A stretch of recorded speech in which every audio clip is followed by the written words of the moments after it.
Front and Center. Front and Center. A focus on important and significant developments affecting the lives of Filipinos, not only in the Philippines, but also those living and working around the world. Join us in Front and Center. Front and Center. Here on Radyo Pilipinas World Service. Welcome to Front and Center, where we focus on developments in the Philippines, legislation that provides policies and directions that strives to promote a better economy for the country, issues that concern the welfare and well-being of every Filipino. All of these and more will be Front and Center. You can watch this program live on our Facebook page and YouTube channel. That's Radyo Pilipinas World Service. So join us for another edition of Front and Center with your host, Jerome Toledo. The United States Defense Secretary Pete Hegseth is coming to Manila tomorrow to meet with the Philippine defense officials and, of course, the President himself, the Chief Executive President Ferdinand R. Marcos Jr. The visit of Defense Secretary Hegseth is part of the U.S. Defense Secretary's tour of the Indo-Pacific region. So, how is this going to boost our defense capability, given that also France is in talks with the Philippine government to sign the VFA. So how is this going to boost our capabilities as a nation? So joining me now is the geopolitical analyst, Professor Dindo Manhit. Thank you, Professor Dindo, for joining us in the program. Thank you, Jerome, for inviting me. Okay, so this Friday, U.S. Defense Secretary Pete Hegseth will visit the Philippines and to meet with the defense officials and, of course, the Chief Executive President Ferdinand R. Marcos Jr. So, what can the Philippines expect from U.S. Defense Secretary Pete Hegseth's visit to Manila?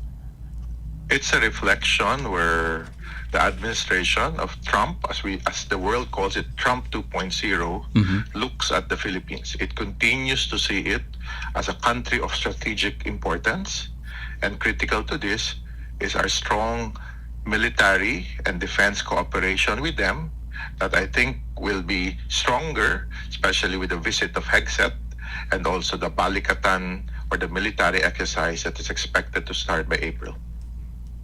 I see. And aside from that, there will be like a boost or reaffirmation of the defense treaties between the Philippines and the United States, Professor Dindo? Yes, I think so. In the words of the U.S. government, president after president, is a phrase, ironclad. That means they continue to see us as an ally, that they have strategic partnership with, that they would work together in ensuring peace and stability within the territorial seas and archipelagic sea lanes of the country. And we can expect that will be reiterated by the visit of the U.S. Defense Secretary Hegseth. But of course, Professor Dindo, U.S. Defense Secretary Hegseth is part of the Trump administration, and at the same time, the past administration which he preceded, which is U.S. President Joe Biden. The last time the U.S. Defense Secretary visited the country is, I think, it's Lloyd Austin III. Yes. So, what would be? Is there any difference in terms of relationship between the Manila and Washington? We don't really see any difference.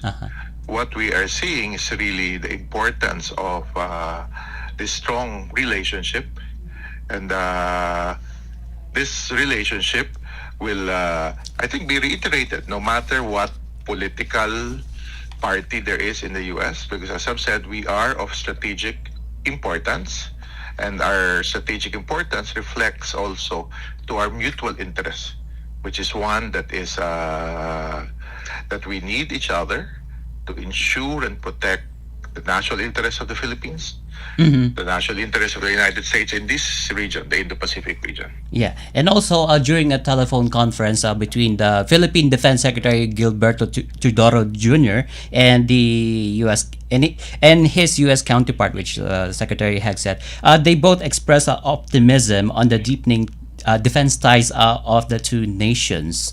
So, can we expect a more like more defense exchange, and at the same time improve defense arms sales? Uh, I cannot speak of specifics. That's why we are all watching and looking forward to what will happen with the visit of Defense Secretary Hegseth.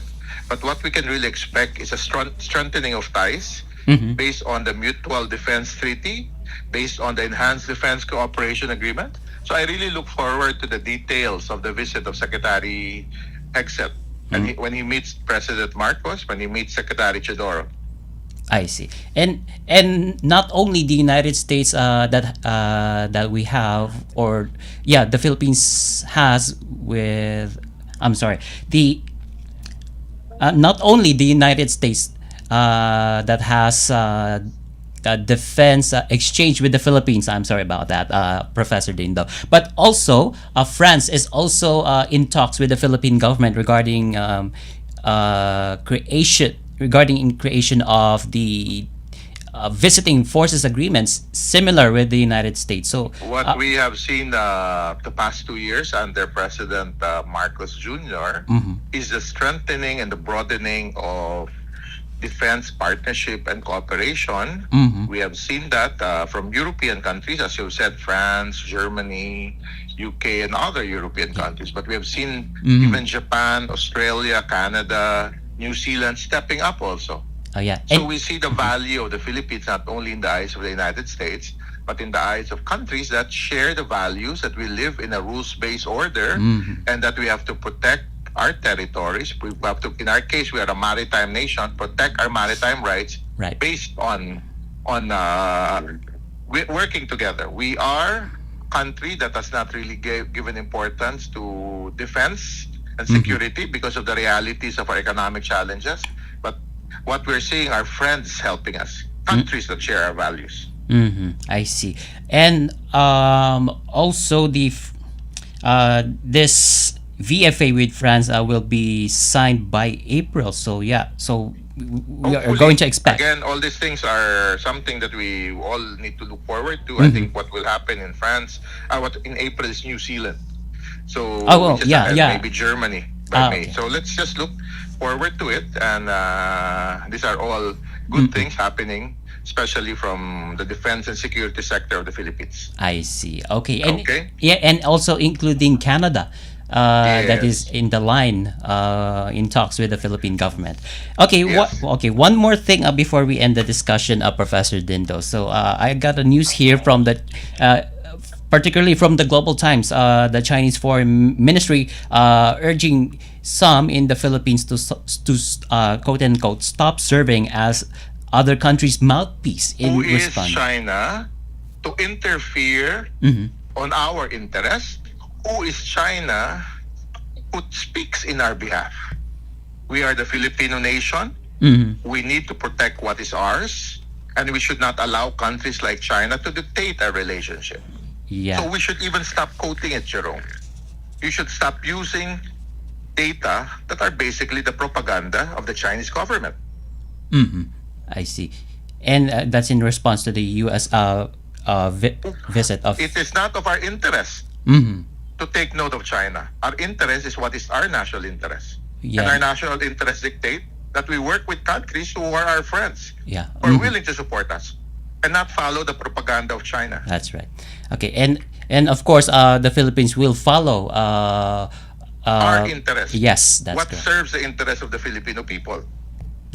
Okay. That's indeed correct, Professor Dindo. Because we are